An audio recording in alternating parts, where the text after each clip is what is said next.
Hey guys, welcome to another episode of the Texas Blockcast. I'm Lee Bratcher. I'm here with our guest today, Joe Hayden, who is at GridBeyond. He manages North American sales for them and has really been a great resource for the Texas Blockchain Council on curtailment. They come from Ireland, headquartered in Ireland, so very familiar with power strategy that have to be very nuanced and granular. So Joe, we're looking forward to the conversation. Thanks for joining us. Thanks for having me. And pretty impressive view we have behind us. Fantastic. It's fabulous. 53rd floor of the Bank of America building here in Dallas, thanks to our partners at Mainstay Digital and Market Space Capital. So we're glad to be here having this conversation. And we're both headed down to Empower tomorrow to talk more energy and curtailment and Bitcoin mining. But before we get into all that, tell us a little bit about your background. You've been in the power space for a long time, sales, revenue, kind of managing that side of several businesses. Give us a little bit of that, and then we'll talk a little bit more about GridBeyond. Sure. So I've been in the utility space for more years than I care to admit, but probably over 20, 25. And used to sell a wide area voice and data networks to the utilities for covering their own service territories. And then about 7 years ago, came into another demand response company managing ERCOT. And I did that for 5 years. And then got a call about the things that GridBeyond was doing and made the jump over there about 2 years ago next month to run North America for them. Now, when that call came, what excited you? And I imagine this is probably a little bit more about what we were talking about, how Ireland, the UK in general is an island literally, and they have to be very granular and careful with the management of their generation and consumption of electricity. What was specifically exciting to you about GridBeyond when that call came in? Yeah, so when I was focused mainly on ERCOT at the time of my previous role in the previous company, there's a lot of things that were evolving that we were seeing happening. The grid's constraints was tightening up. Volatility seemed to be increasing. We were spending a lot of time working with customers who had backup generation and finding opportunities of monetizing those generators with the kind of things that we were starting to see happen in ERCOT. But we were doing it all through manual processes. I mean, just everything was manual. And we could do it, but the lift to get there was just very problematic and very challenging for not only our own staff and resources, but our customers' resources as well. And when I got a call about GridBeyond, the things that I investigated were that we are massively huge in automation. Our CEO comes from that background as a controls expert, utilizing AI because the dynamics that are occurring are happening more frequently. How to recognize them faster, how to take advantage of those monetary opportunities that exist with that kind of predicament, with a essentially grid experience that goes well before and ahead of what North America's done relative to adopting wind, adopting solar, having interruptions based on the commitment to reduce carbon, which is a great and valid reason to do so. But we were at the tip of the spear about a lot of those things happening. And, you touched on Island Power. If you don't build it reliable enough, your constituency can't compete on the world stage. If you overbuild it and your cost basis is too high, you can't compete on the world stage. So you've got to get those dynamics exactly as close to right as you can through innovation, communications, and interoperability between the user community and the generation community. And if you look at North America, for example, Hawaii is the most expensive power market in North America. And it's because they're on an island. And so ERCOT, it's not surrounded by water, but I'm a native Texan. I can say we're surrounded by our ego and we control our grid. We want it that way because in 1920s or so, like California had a mess up and it caused us to go down. And so we said after that, we're going to control our own destiny. And it came in handy during World War II, if I remember correctly. Yeah. A lot of things in the ship channel needed to be on their own grid. Yeah. And so with the dynamics in ERCOT being the first market that we came to in North America, it's because there's a lot of similarities in driving innovation and coordination and incentives for users to be part of the solution and not part of the problem. So that requires AI, requires automation, requires controls, requires different approaches than the old status quo of manually trying to do things, because, it used to be that the grid's generation supply didn't move. We had carbon-based coal, we had oil, we had gas, and that generation line rarely moved that much. It was all about the dynamics of demand moving up and down every day. Well, now, not only do you have demand throttling every single day, ERCOT has to worry now about what the ceiling's doing, what capacity's doing. Yep.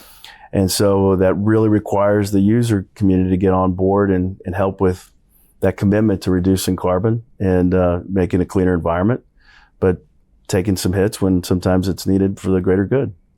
Yeah, so I think what you're referring to there is the Texas share of renewables is growing every year. I saw yesterday that for the first time ever, there was 70+% of the grid was covered by wind and solar for a period of time, right? It was like a really nice day. It was very sunny and very windy. Yes. and they just had that federal subsidy of $30 a megawatt hour, and they're able to be on when when the prices are through the floor and natural gas generation just can't afford to be on. How does that compare? I know there's a lot of offshore wind in the UK. Is that a similar dynamic where they're pushing the bounds of renewables on the grid? Because you can't have a third of your grid be renewables and not have some flexible generation, right? I mean, yeah, you have flexible load. Yes, exactly. Yeah. Demand response was instrumental and to a great extent of helping us get through Winter Storm Uri. And it's instrumental in helping us get to this adoption of wind and solar. And, clearly nothing's cheaper when wind and solar is there to produce electricity, but nothing's more expensive when it's not. Mm-hmm. And so the dynamics of having to manage what those forecast expectations are around that very abundant supply of energy when Mother Nature decides to change her mind, is how you get past that in coordinating standby generation by natural gas, which, by the way, is at almost equal to about a 50-year low. Because our winter was so mild, we've got a glut of natural gas in the supply chain. So it's very, very cheap resource right now. Yeah. I'm seeing like sub $2 pricing for an MCF. Just because there's a lot of it right now. Just a lot of it. So how do you have those natural gas generation plants standing by, being able to compete against those resources that get very low? And so it's a multifaceted dynamic of what do I do with generation? Where do I find these generation resources to come into play? And where can I get my user community to jump up as well and say, I'm willing to be part of the solution? So what attracted you guys to Bitcoin miners? Obviously, it's a large, flexible load, probably one of the largest loads on the grid, in addition to the petrochemical and oil and gas loads, and then one of the most flexible loads. Was that essentially just those two things, or were there other things about Bitcoin mining that you said, hey, this is a good load profile for us to work with? Yeah, I mean, their load profile is really aligned very well with demand response. Mm-hmm. Very flexible, can make up for pauses, which is all the ERCOT's looking for is, I got to look at that. The analogy I like to use is a room in a sinking ship, ideally, but water dries in the room, that's demand every single day. It goes up and down. And the ceiling used to never move, so that now throttles up and down based on wind and solar. So how do you forecast to that, and how do you plan your needs from a demand side with a community that can be very flexible to react or respond if the incentives are right? And that's Bitcoin mining. I mean, that's very aligned very well with a lot of flexible load, and being able to adopt with a pause in that business model just for a little while, give ERCOT a little time to find that headroom they need to get out of those critical phases, which again doesn't happen very often because there's 5 or 6 other levers that even get to that point before ERCOT even ever calls. Right. So if you can be that source of flexibility, which the Bitcoin miners are, great incentives, not much fatigue involved in being part of the resource.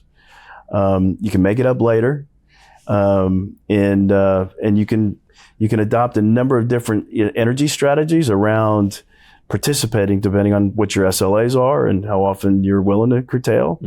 If you want to do it very little, there's still great programs in the ancillary service programs that allow for pretty good revenue. If you're willing to be more and do more, then there's other additional revenue incentives you can find or track in that regard as well. And what's beautiful about the ancillary service programs in ERCOT, it's very liquid. So you're settling every 30 to 45 days each month that you're participating in the programs, making yourself available. So that's really badly needed equity that gets into the business model, for those who are just trying to, mine coin and deciding somewhere in the future when they'll be able to monetize that on a currency basis if they need to. So tell me a little bit more about that. So there's different programs for the viewers that may not be familiar in ancillary services. You have load response, you have controllable load response, you have ERS, you have different buckets. They have a new category called non-spin now, which loads can participate in, kind of counterintuitively a little bit.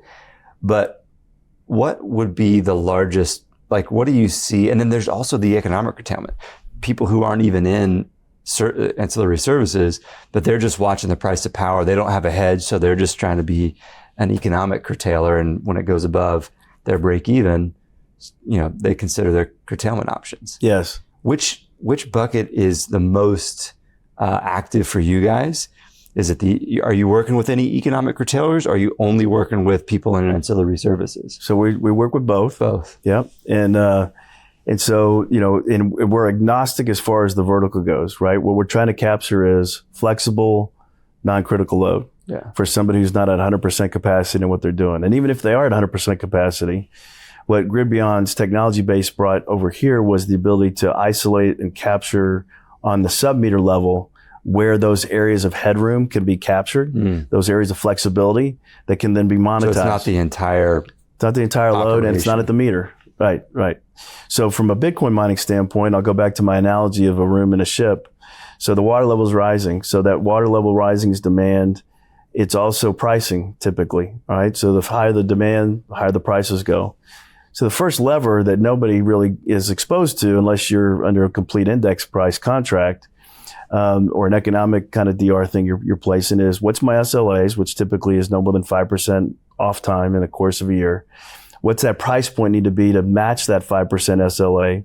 And if that price is hit while demand's going up, well, those people in every industry who've got that appetite for wanting to stop using their power because they're at their break even, they'll come offline. If that does the trick, ERCOT takes no further action, or any of the other ISOs and RTOs around the country. If that doesn't do the trick, and now your prices are still rising, well, in the summer, there's the 4 coincidental peak or 4CP program. And so people will be chasing that to capture that tariff relief. I call that a soft currency program because you're not paid right away like the ancillary service programs over the course of the next year.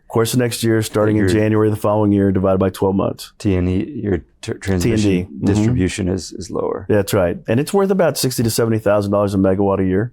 That's significant. If you can capture it. Yeah.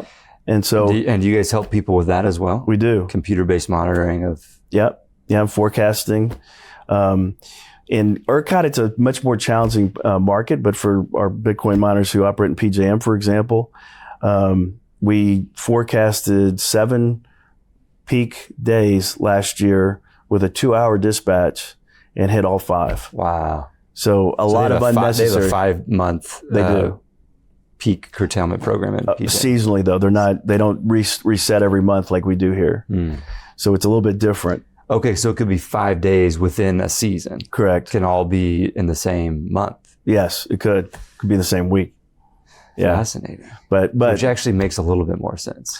Yeah. I mean, it depends what you're trying to do, right? Because the premise is, without getting too far off, but the premise in the coincidental peak program is, in this country, we're used to when we hit that light switch, power's going to come on. We don't care if every other person across the whole state's doing the same thing. We expect that power to come on. And the utility companies build their grid and their infrastructure under that premise. I'm going to put that infrastructure out there, that transmission and distribution infrastructure, so that I can maintain 100% reliability if that happens. Now, if you decide to stay on during that moment, that 15-minute or 30-minute interval, then you're going to get charged for having brought all that capacity to bear for that potential proposition. But if you come off and you avoid that 15 or 30 minute interval, well, then we're going to credit you about a 30-year utility bill, the tariff relief, because now we know you don't have to use that infrastructure under that kind of situation.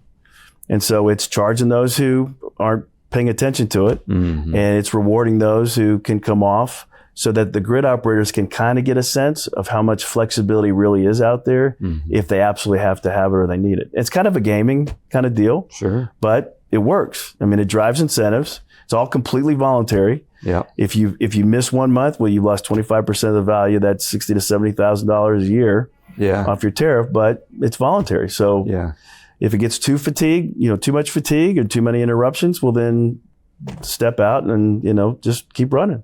But people in our space, as you know, they price that into their model. Yes. They're looking at like their power price net for CP and net DR and ancillary services. Yes, they do. And so if they tell you they pay 2 cents for power, they probably pay more than that. Yes. But they're just netting out all the things that they're saving. That's right. And nobody really makes, is paying that low anymore. But yes. But that's an all-in price. Yes. Yeah. So picking up the analogy of the room in a sinking ship. So for CP, those players come into play. They try to chase that tariff relief. If that does the trick, ERCOT takes no further action. Roughly, and ERCOT has the ability to do whatever they want as far as how they implement, but roughly as a guidance. So wherever that ceiling is and it's coming down and the water horizon's going up at around the 3,250 megawatt level to the ceiling, that's when they'll typically call ERS. Now, they started non-spin as an ancillary service program, and they can call that sooner than they can call ERS if they choose to. Because ERS hardly ever gets called, if I'm not mistaken. Before non-spin, ERS was the next level in the call tree for ERCOT, and it's worth about $60,000 a megawatt a year. Yeah. It's seasonal. You can be off 5% of the time, whether it's a 2 or 4 month season. 4 months in the extreme summer and winter months, and 2 months long in the shoulder months. But you're tied into that commitment for those months, and then you have the ability to be 5% of the time off in case you're chasing economic DR. So it complements that program. So really everybody's in ERS, right? I mean, no, not necessarily. Well, I mean, every Bitcoin mining load. No. Really? You choose. You can't be in the same hours in ERS as you would be, say, in RRS or ECRS or non-spin. Yeah. But if they're not in those other buckets, you think they're probably going to be in ERS? They should be. Yeah. And how many? Oh, go ahead. So for that value of that 50 to 60,000 a megawatt, you're called earlier in the progression that ERCOT's going through of deciding where they need to call in these resources. ERS has typically been the first resource in the demand response category to be dispatched. So it's called, before Uri, we would say it was called about every 5 years. And actually now it's probably been called about once a year since Uri, just because of the more wind and solar that we have and those dynamics. Yeah. RS was the other program. So we only had 2 programs essentially in ERCOT before Winter Storm Uri. Yeah. And so RS is the ancillary service program, usually on average probably worth double of what ERS has been worth as far as its value per megawatt per year. Okay. Called it around the 1,750 megawatt to the ceiling level. So you just see the water rising, right? ERCOT's looking at these programs. ERS at 3,250, 1,750 is RS. Somewhere in between that has been around 3,000 would be ECRS. Non-spin now has kind of been, they have the option to exercise that dispatch of that program, maybe a little bit before ERS, maybe a little after, depending on how they're looking at other conditions. But that's where those water levels are determining when they call the dispatch for those programs. And before Uri, RS was called about once every 10 years on average. So that was half the time of what ERS is. Wow. So, and ECRS currently, value-wise, is probably worth about 250,000 a megawatt a year. Versus and ERS stands for emergency resource. I think something along those lines. I got to look at it. Yeah, ERS and ECRS in my mind. I'll have to get those acronyms. Yes. So yes. how many now getting like real, because we have a lot of Bitcoin emergency miners. Contingency resource. Emergency Service. contingency resource. Got it. Yeah. Whereas ERS is just emergency resource service Yes. or whatever. Yeah. So the CLR, controllable load resource, which is, I guess, part of the RRS bucket. You have load response or LR and then CLR. Are we seeing a lot of CLRs? I know ERCOT's wanting to see more CLRs, but it's just really hard. I guess the primary frequency response requirement is just almost not possible with these loads yet. Is that what you're seeing as well? Yeah. So, part of what they've gone to with the added ancillary service programs was in RRS, the issue was to a lot of users and operators was that frequency relay, the interfrequency relay. So if that frequency got off kilter a little bit with the grid, to try to isolate and keep that in a localized area, they would automatically trip without any kind of notice. And so in order to get greater adoption with more flexible loads, they added the ECRS program that has no UFR, but it's still worth a lot more money. And non-spin, which gives you a 30-minute window to dispatch versus like a 10 on the RRS program. All these are voluntary as far as setting the loads. You're re-upping every single day. So you can step out if you've got, say, a critical run, you want to be maintaining strictly 100% operations. Unlike ERS, where you're committed to the season of the 2 or 4 month period, the ancillary service programs, you can re-up every single day or step out at any time or step out at certain hours if you want to, so that you're not susceptible to being called, regardless of how remote the possibility is that ERCOT would call you. But all of that is under your control.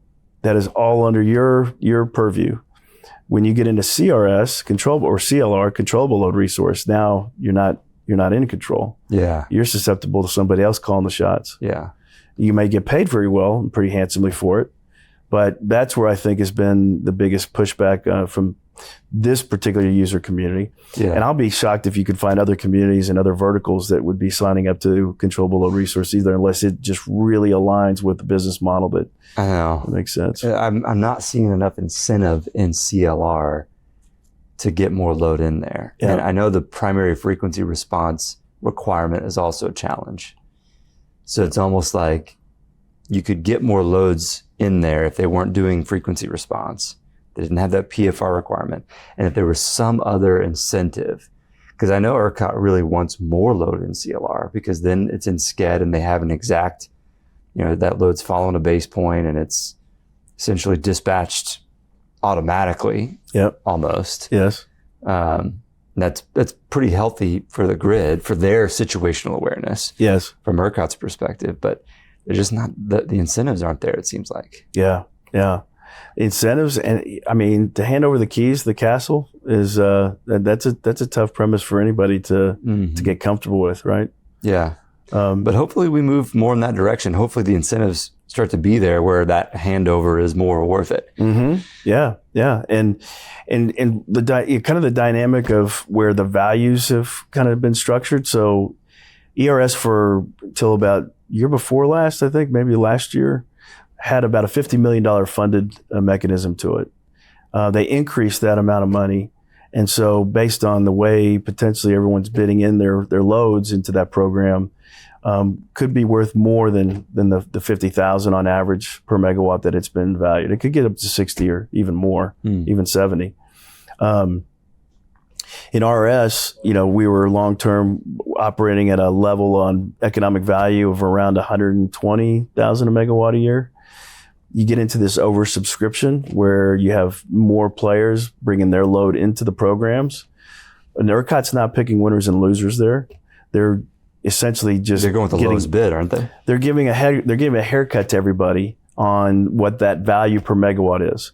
So some years we've seen that fall to about $60,000 a megawatt a year. Because there's so many bidders. So many bidders, and everyone gets halved or cut based on how many bidders are in the program.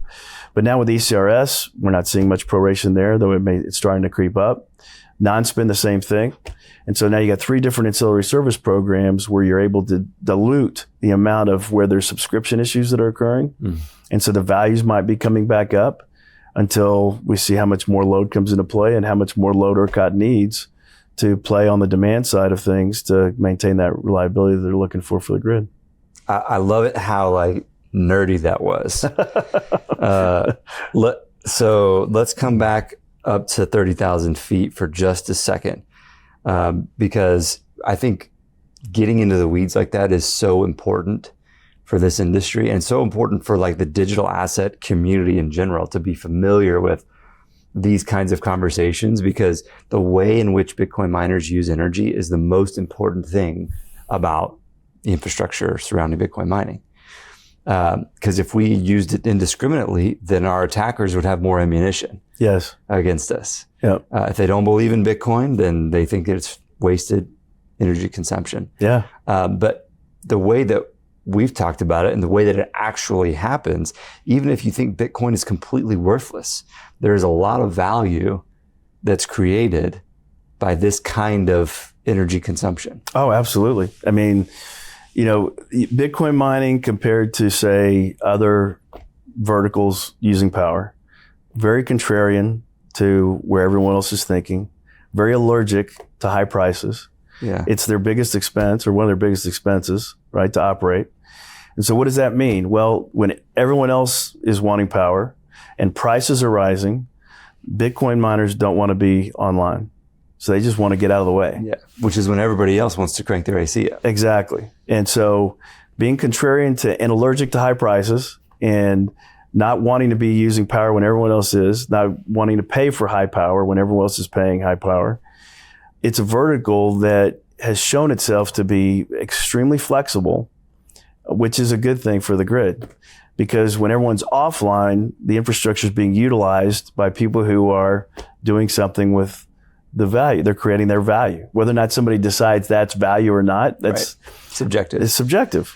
Yeah. And the value to ERCOT in these programs and the value to these Bitcoin miners is, at the end of the day, you know, when I've walked through that analogy of, you know, the room in the ship and all these programs, and ERCOT's getting ready to call, and are they going to call, and are you the last bastion of resources in one of those ancillary service programs to be called? Because if we don't head it off and stop that and do something about that headroom needed between demand and supply, that's rolling brownouts, that's rolling blackouts. And then, you know, I don't have to be a broken record player in repeating what happened with Winter Storm Uri, where we were looking for that headroom. We came into a 9-minute window that FERC mandates you have to clear, or you're going to have to shut your electricity grid down. And we figured that out in about 6 minutes, which meant we only had 3 minutes to spare, or we would have all been without power for 3 months in a massive Arctic blast. So that's where this goes, okay? This is what they're trying to avoid. And so we have these conversations on the bigger picture of whatever you're doing as an oil and gas producer or as a pipeline producer or a plastics manufacturer. If ERCOT calls you and you voluntarily give the load that they've asked you to give and they're paying you for it, you're the last bastion resource to help the grid. Bitcoin miners, probably more than anyone else, typically will sign up to say, I surely love the incentives. I understand the big picture. I want to be a good corporate citizen.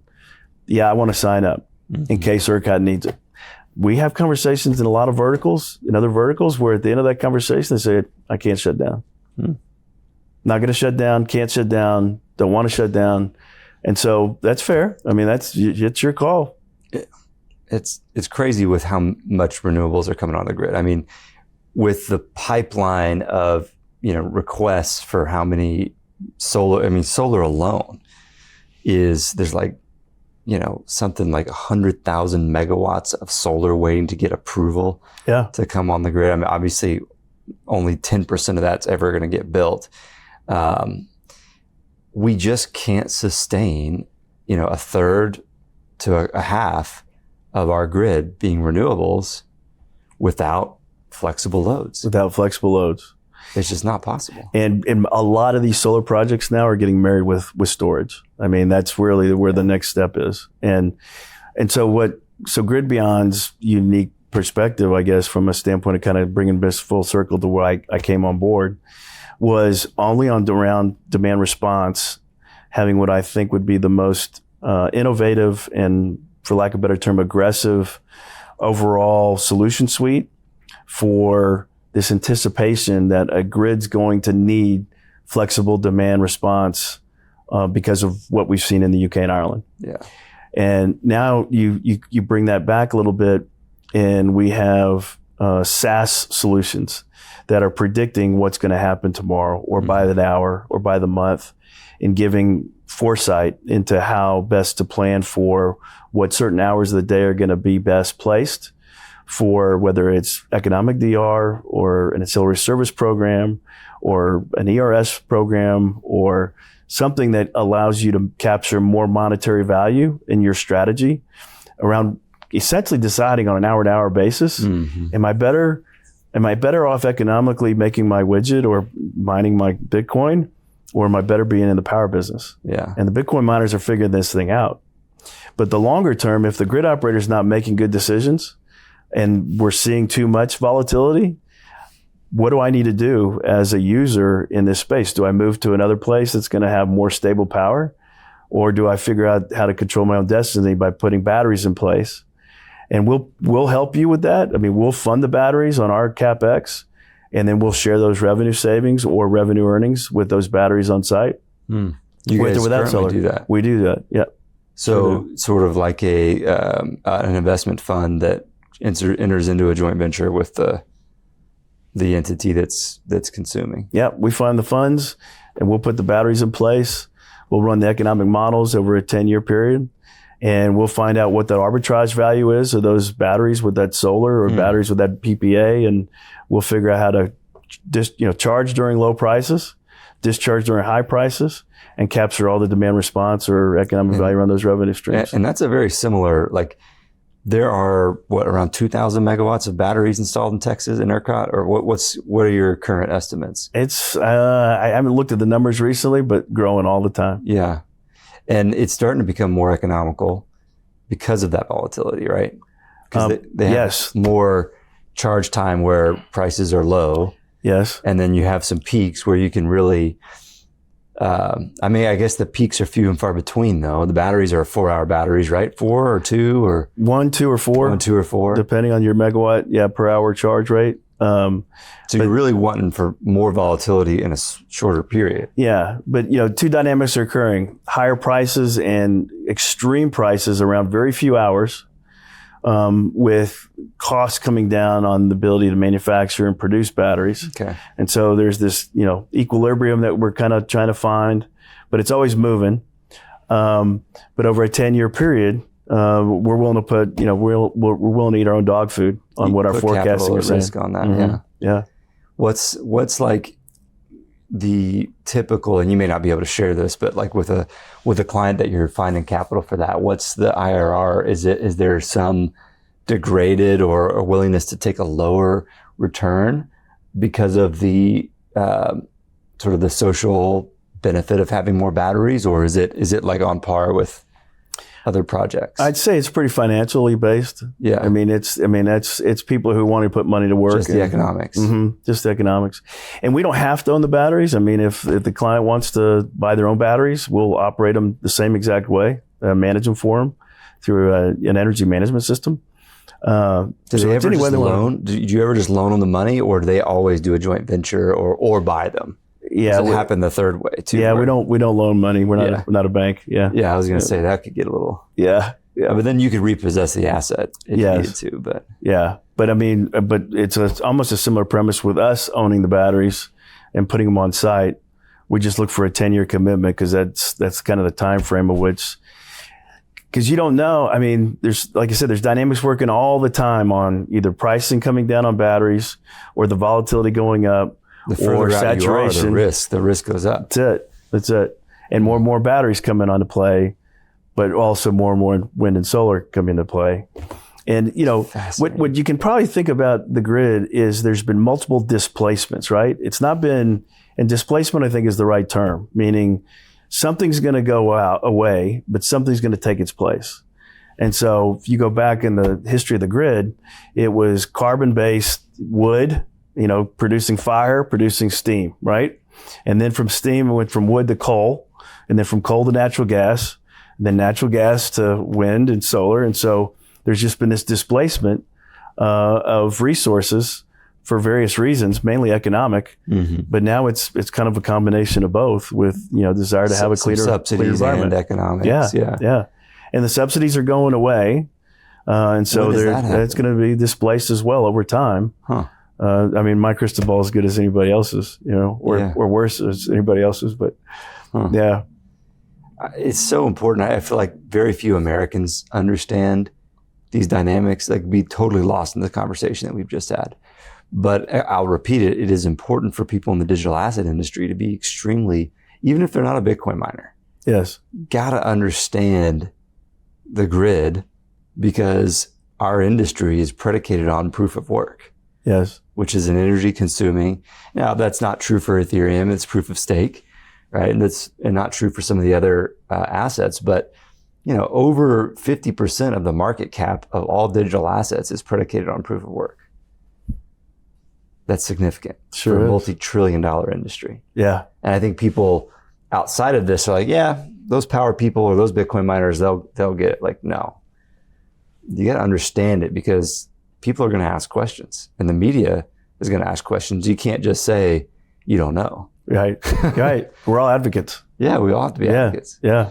So that's so important for you to share your knowledge with the audience, whether they are a Bitcoin miner or more likely just into this space. It's crucial. Yeah. We appreciate it. Yeah. Where can people go to find out more about you and more about GridBeyond? www.gridbeyond.com. That's a good place to start. And if you're in Texas, look myself up, or my counterpart, Clay Holiday. Okay. And we'll be at the Digital Wildcatters Empower Conference this week. Good too. And we can catch us online anywhere at any time. Awesome. Thanks for coming on the show, Joe. Thanks for having me, Lee. Yeah. Really good. Enjoyed the visit.